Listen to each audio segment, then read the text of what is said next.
குடியரசுத் தலைவருக்கு உத்தரவிடும் அதிகாரத்தை நீதித்துறைக்கு யார் வழங்கியது என்றும் நீதிமன்றங்கள் சூப்பர் பார்லிமென்ட்டுகளாக செயல்படுவதாகவும் குடியரசு துணைத் தலைவர் ஜெக்தீப் தங்கர் கடுமையாக விமர்சித்துள்ளார்.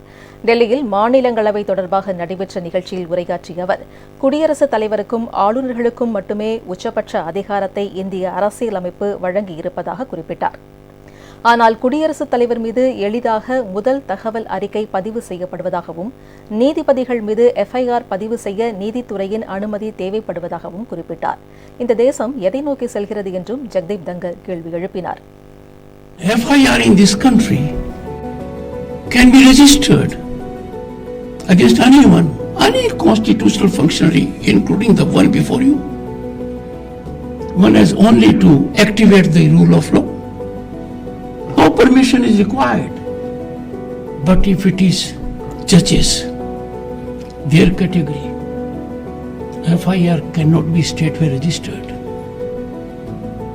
It has to be approved by the concerned in judiciary. But that is not given in the Constitution. Constitution of India has accorded immunity from prosecution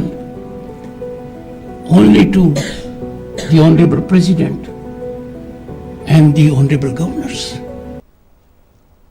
சட்ட மசோதாக்கள் மீது 3 மாதங்களில் குடியரசுத் தலைவர் முடிவெடுக்க வேண்டும் என்று அண்மையில் உச்சநீதிமன்றம் உத்தரவிட்டிருந்த நிலையில் குடியரசு துணைத் தலைவரின் இந்த பேச்சு அரசுக்கும் நீதித்துறைக்கும் இடையே புதிய விவாதங்களை ஏற்படுத்தியுள்ளது.